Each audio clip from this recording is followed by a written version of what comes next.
اعوذ باللہ من الشیطان الرجیم۔ سورۃ البروج مکیہ، سورۃ بروج مکہ میں نازل ہوئی وہی اثنتان وعشرون آیہ، اس کی 22 آیات ہیں۔ بسم اللہ الرحمن الرحیم، شروع اللہ کے نام سے جو بڑا مہربان نہایت رحم کرنے والا ہے۔ والسماء ذات البروج، قسم ہے آسمان کی جس میں برج ہے۔ والیوم الموعود، اور اس دن کی جس کا وعدہ ہے۔ وشاہدن، اور اس دن کی جو حاضر ہوتا ہے۔ ومشہودن، اور اس کی جس کے پاس حاضر ہوتے ہیں۔ قتل، قتل کیے گئے، مارے گئے۔ اصحاب الاخدود، خندق والے، ٹھیک ہے، خندق کھودنے والے۔ الناری، آگ ہے، ذات الوقود، بہت ایندھن والی۔ اذ ہم علیہا، جب وہ اس پر بیٹھے ہوئے تھے۔ وہم، اور وہ جو کچھ، علی ما یفعلون، وہ کر رہے تھے، بالمؤمنین، مومنین کے ساتھ، شہود، دیکھتے، کہ یعنی جو کچھ بھی وہ مسلمانوں کے ساتھ کرتے وہ اسے اپنی آنکھوں سے دیکھ رہے تھے۔ وما نقموا منہم، اور نہیں ان سے بدلہ لے رہے تھے، الا، مگر، ان یؤمنوا، یہ کہ وہ ایمان لائے تھے، باللہ العزیز الحکیم، غالب قابل تعریف والے پر، ٹھیک ہے۔ یہ صرف ان سے اس لیے بدلہ لے رہے تھے۔ اب یہاں پہ نا اصحاب الاخدود کا ایک شان نزول ہے یہ سورت کا،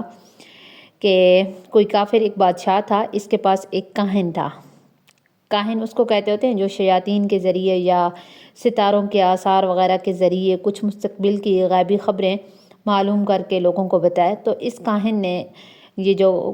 کاہن تھا، اس نے بادشاہ سے کہا کہ مجھ کو ایک ہوشیار لڑکا دے دیا جائے تو میں اس کو اپنا علم سکھا دوں، چنانچہ کیونکہ میں بوڑھا ہو گیا ہوں، تو ظاہر سی بات ہے میرے بعد بھی کوئی گدی سنبھالنے والا ہو اگر میں مر گیا تو، اس لیے مجھے کوئی ہوشیار لڑکا دیا جائے جو سارا یہ علم مجھ سے سیکھ سکے۔ چنانچہ بہت سارے لڑکوں میں سے ایک لڑکا تجویز کیا گیا، اور وہ روزانہ تعلیم کے لیے آتا تھا اس کے پاس، جو بھی علم سیکھتا تھا کاہن کے پاس۔ تو اس کے راستے میں ایک راہب، کیونکہ اس وقت عیسائی تھے، تو وہاں پہ ایک عیسائی پادری رہتا تھا، اور اس زمانے میں حضرت عیسیٰ علیہ السلام کا دین ہی دین حق تھا، ٹھیک ہے، کیونکہ آپ صلی اللہ علیہ وآلہ وسلم تو اس وقت مبعوث نہیں ہوئے تھے نا، تو حضرت عیسیٰ علیہ السلام کا دین ہی، یعنی عیسائی اس وقت دین راہ پر تھے۔ اور یہ راہب اسی پر مطلب جو بھی عبادت خانہ تھا اس میں عبادت کیا کرتا تھا، اور وہ لڑکا اس کے پاس آنے جانے لگا، یعنی اس کو اس کی جو طریقہ تھا عبادت کا وہ اچھا لگا، تو وہ اس کے پاس جا کر خفیہ طریقے سے مسلمان ہو گیا۔ ایک بار اس لڑکے نے دیکھا کہ کسی شیر نے راستہ روک رکھا ہے اور خلق خدا پریشان ہے، تو اس نے ایک پتھر ہاتھ میں لے کر دعا کی کہ اے اللہ، اگر راہب کا دین سچا ہے تو یہ جانور میرے ہاتھ سے مارا جائے۔ اور کہا جاتا ہے کہ بھئی وہ شیر تھا، دوسرا قول آتا ہے کہ وہ سانپ تھا، اژدہا تھا، اور اگر یہ کاہن سچا ہے تو نہ مارا جائے، اور یہ کہہ کر اس نے پتھر مارا تو شیر کو لگا اور وہ ہلاک ہو گیا۔ اور یہ بچہ جب پہنچتا تھا اس کاہن کے پاس دیر سے، تو وہ بھی اس کو غصے ہوا کرتا تھا کہ تم دیر سے کیوں آتے ہو، لیکن یہ سب کچھ ڈانٹ ڈپٹ سہتا تھا۔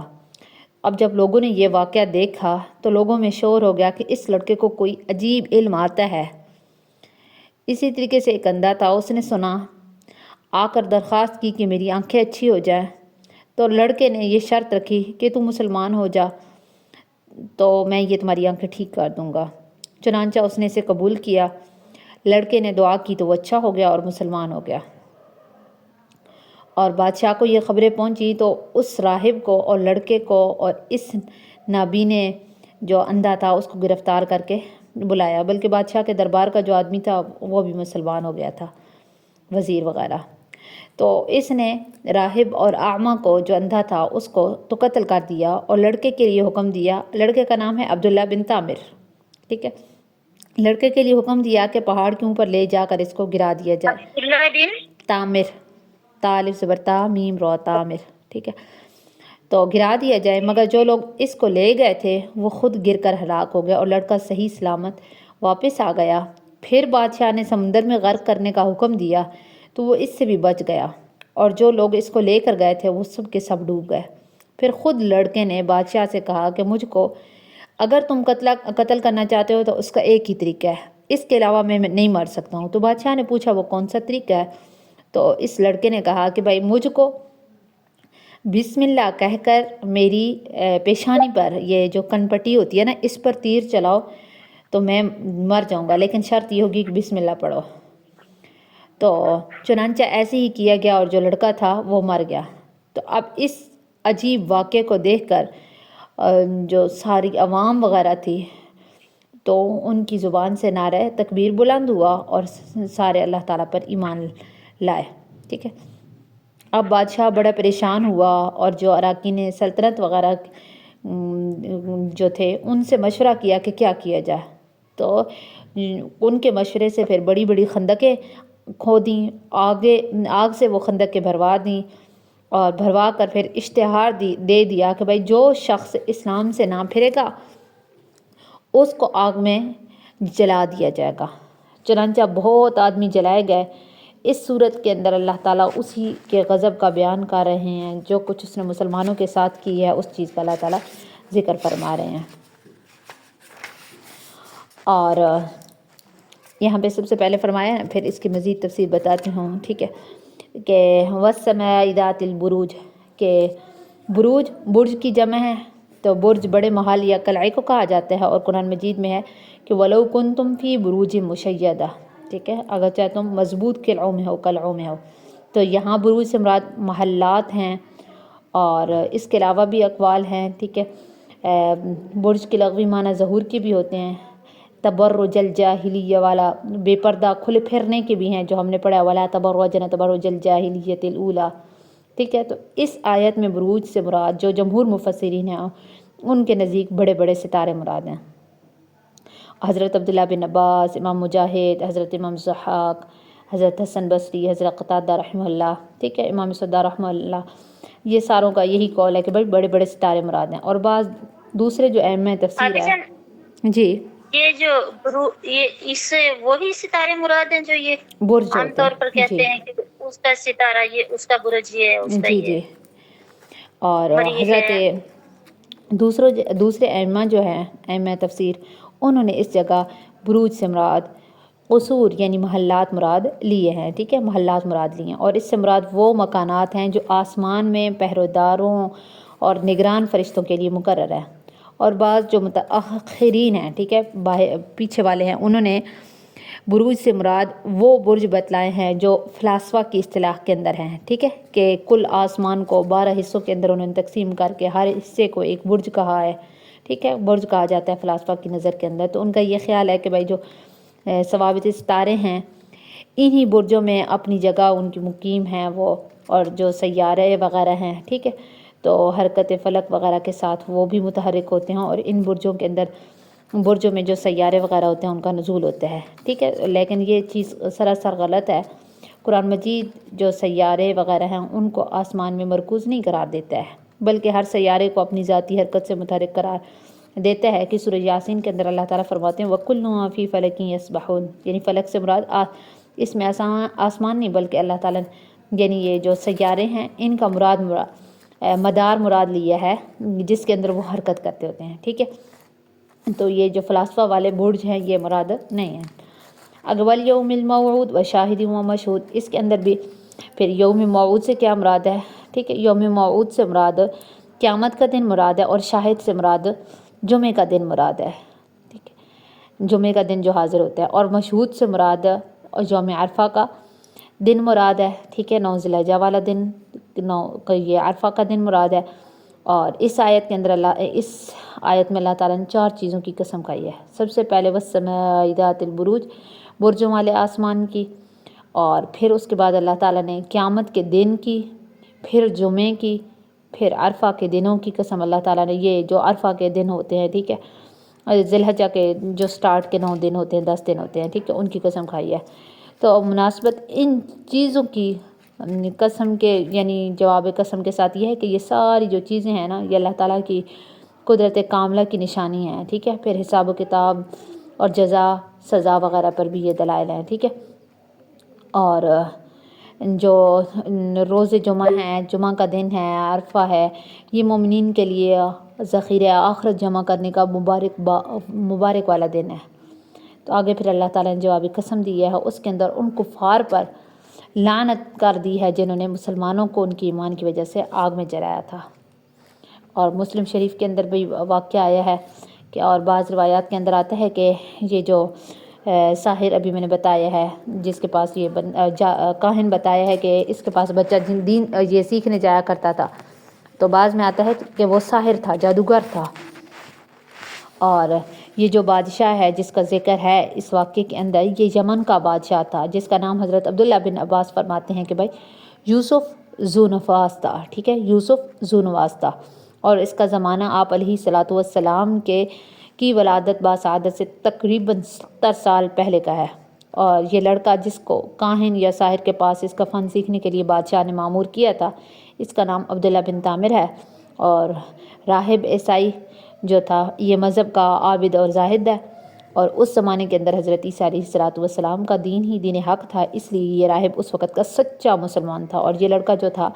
عبداللہ بن تامر، جس کو کہانت یا سحر سیکھنے کے لیے بادشاہ نے معمور کیا تھا، اور وہ راستہ جس کے پاس سے وہ گزرتا تھا اور اس کے پاس راہب بھی رہتا تھا، تو وہ راہب کے پاس چلا جاتا تھا اور اس کا کلام وہ سن کر متاثر بھی ہو گیا اور آخر مسلمان بھی ہوگا، اور پھر اللہ تعالیٰ نے اس کو ایمان کے اندر ایسی پختگی عطا فرمائی کہ ایمان کی خاطر لوگوں کی اس نے تکالیف بھی برداشت کی ہیں، اس نے تکالیف بھی برداشت کی، کیونکہ جب جانے کے وقت راستے میں راہب کے پاس بیٹھتا، یہاں کچھ وقت لگتا، تو ظاہر سی بات ہے جو ساحر یا کاہن وغیرہ تھا اس کے پاس وہ دیر سے پہنچتا تھا تو وہ اس کو مارتا بھی تھا، اور واپسی کے وقت جب وہ راہب کے پاس بیٹھتا تھا تو گھر واپس جانے میں اس کو دیر ہو جاتی تھی، اور اس پر وہ گھر والوں سے مار کھاتا تھا، مگر اس نے کسی کی بھی پرواہ نہیں کی ہے، بلکہ وہ راہب کے پاس اس کی صحبت کے اندر بیٹھتا رہا ہے، اس کی برکت سے اللہ تعالیٰ نے اس کو وہ کرامات عطا فرما دی ہیں، ٹھیک ہے، جو ابھی میں نے بتایا نا کہ اس نے کہا کہ اللہ یہ اگر کاہن کا دین سچا ہے تو یہ نہ مرے، اور اگر راہب کا دین سچا ہے تو یہ مر جائے، جو بھی اژدہا وغیرہ ہے، شیر ہے، تو وہ مر گیا۔ تو اس ظالم بادشاہ نے پھر ایمان لانے والوں کو عذاب دینے کے لیے خندقیں کھدوا کر اس کو آگ کے بڑے شعلوں سے بھر دیا، اس کے اندر آگ جلا دی، پھر ایمان لانے والوں میں سے ایک ایک کو اس کے اندر حاضر کر کے کہا کہ بھائی یا تو ایمان چھوڑ دو، یا پھر اس آگ میں اگر تم نے ایمان نہ چھوڑا تو اس خندق میں تم کو گرنا پڑے گا۔ تو اللہ تعالیٰ نے ان مومنین کو ایسی استقامت بخشی کہ ان میں سے ایک بھی ایمان چھوڑنے پر راضی نہیں ہوا، اور آگ میں انہوں نے گر جانا قبول فرمایا۔ صرف ایک عورت جس کی گود کے اندر بچہ تھا، اس کو آگ میں گرنے سے تھوڑا سا جھجک محسوس ہو رہی تھی، تو وہ چھوٹا سا بچہ بولا کہ اماں جان صبر کر، کیونکہ آپ حق پر ہیں۔ اور جو لوگ اسی کے بارے میں آتا ہے نا کہ بچپن کے اندر کچھ بچوں نے بات کی ہے، ایک یہ اصحاب الحدود والے کے اندر آتا ہے، بارے میں آتا ہے، حضرت عیسیٰ علیہ الصلوۃ والسلام کے بارے میں آتا ہے، تو اور بھی آتے ہیں، ٹھیک ہے۔ تو ابھی تو ہم اس بچے کے بارے میں پڑھ رہے ہیں نا، تو اس بچے نے جب ماں کو یوں کہا تو ماں بھی کود گئی، ٹھیک ہے، اپنی ایمان کو نہیں چھوڑا۔ تو جو لوگ اس طرح دہتی آگ میں جلا کر اس ظالم نے قتل کیے ہیں، ان کی تعداد بعض روایات کے اندر آتا ہے کہ 12,000 تھی، اور بعض کے اندر اس سے بھی زیادہ منقول ہے، ٹھیک ہے۔ اور اس نے جب بتایا تھا کہ بھائی بسم اللہ یا بسم اللہ ربی کہہ کر مجھے تیر مارو، عبداللہ بن تامر نے کہا، اس ترکیب کے ساتھ اس بچے کو جب تیر مارا گیا ہے تو وہ بچہ شہید ہو گیا، اور ساری قوم ہے جو وہ مسلمان ہو گئی ہے۔ اور محمد بن اسحاق فرماتے ہیں کہ بھائی یہ لڑکا عبداللہ بن تامر جس جگہ دفن تھا، مدفون تھا، اتفاقاً کسی ضرورت کی وجہ سے وہ زمین حضرت فاروق اعظم رضی اللہ عنہ کے زمانے میں کھودی گئی، تو اس میں عبداللہ بن تامر کی لاش صحیح سلامت اسی طرح برآمد ہوئی کہ وہ بیٹھے ہوئے تھے، اور ان کا جو ہاتھ تھا اپنی یہ کنپٹی تھی، ٹھیک ہے، پیشانی، تو کنپٹی کے اوپر رکھا ہوا تھا جہاں تیر لگا تھا۔ کسی دیکھنے والے نے ان کا ہاتھ اس جگہ سے ہٹایا تو زخم سے خون جاری ہو گیا، پھر ویسے ہی انہوں نے رکھ دیا، جنہوں نے قبر کو کھودا تھا تو وہ بند ہو گیا خون۔ ان کے ہاتھ میں ایک انگوٹھی بھی تھی جس پر لکھا ہوا تھا اللہ ربی، تو جو یمن کے عامل تھے اس وقت، انہوں نے یہ واقعہ لکھ کر حضرت عمر فاروق رضی اللہ عنہ کو اطلاع دی، تو آپ نے جواب میں لکھا کہ بھائی ان کو انہی کی حیت پر انگوٹھی سمیت اسی طریقے سے چھپا دو جیسے پہلے تھے۔ اور ابن کثیر رحمہ اللہ فرماتے ہیں کہ بھائی آگ کی خندق کا جو یہ واقعہ ہے یہ دنیا میں ایک ہی نہیں بلکہ بہت مختلف ممالک مختلف زمانوں میں ہوئی ہیں، ٹھیک ہے۔ اور پھر جو ابن ابی خاتم ہیں، ابن کثیر نے جو جن کے حوالے سے بیان کیا روایت، تو انہوں نے 3 واقعات کا خصوصیت کے ساتھ ذکر کیا، اور یہ خندق جو یمن کے اندر یہ واقعہ ہوا ہے، ٹھیک ہے۔ تو یہ والا جو واقعہ ہے نا یہ زمانہ فطرت کے اندر ہے، ہاں علی فترۃ من الرسل یا کچھ ہم نے ایسے لفظ پڑھا ہے، ٹھیک ہے۔ کچھ عرصہ ایسا ہوتا تھا جس کے اندر انبیاء نہیں آئے تو وہ فطرت والا زمانہ کہلاتا ہے۔ تو یہ آپ صلی اللہ علیہ وآلہ وسلم سے 70 سال پہلے واقعہ پیش آیا۔ اور دوسرا یہ جو خندق والا واقعہ وہ شام کے اندر، اور تیسرا فارس کے اندر، لیکن ان کا اللہ تعالیٰ نے قرآن پاک کے اندر ذکر نہیں کیا بلکہ اسی کا ذکر اللہ تعالیٰ نے قرآن پاک میں کیا ہے، ٹھیک ہے۔ یہ خندق نجران ملک یمن کی خندق ہے کیونکہ یہی عرب کے ملک میں تھا، ٹھیک ہے، تو اس لیے اس چیز کا اللہ تعالیٰ نے ذکر فرمایا ہے۔ اب آگے فرمایا ہے نا کہ یہ بیٹھ کر دیکھ رہے تھے، رکے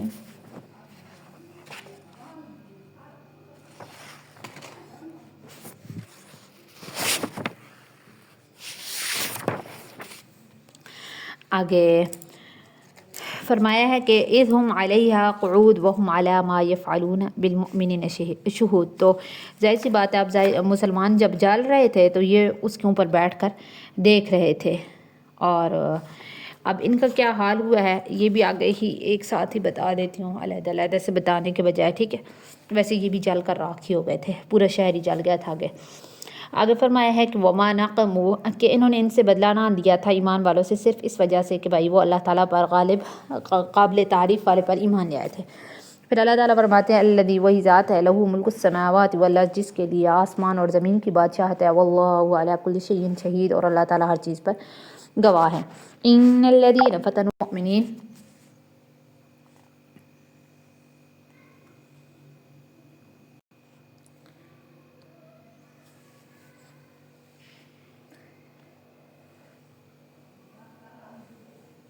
کہ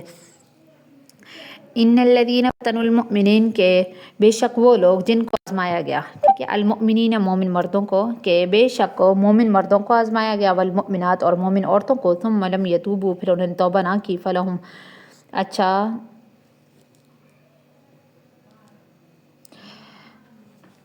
ان الذین، بے شک وہ لوگ، فتنوا جو آزمائش میں ڈالے، ٹھیک ہے، یہاں پہ پہلے ترجمے میں مسٹیک ہوئی ہے کہ جو آزمائش میں، جنہوں نے آزمائش میں ڈالا، المؤمنین مومن مردوں کو، والمؤمنات اور مومن عورتوں کو، ثم لم یتوبوا، پھر انہوں نے توبہ نہ کی، فلہم عذاب جہنم، تو ان کے لیے جہنم کا عذاب ہے، ولہم عذاب الحریق، اور ان کے لیے عذاب ہے جلنے والا، الحریق جلنے والا۔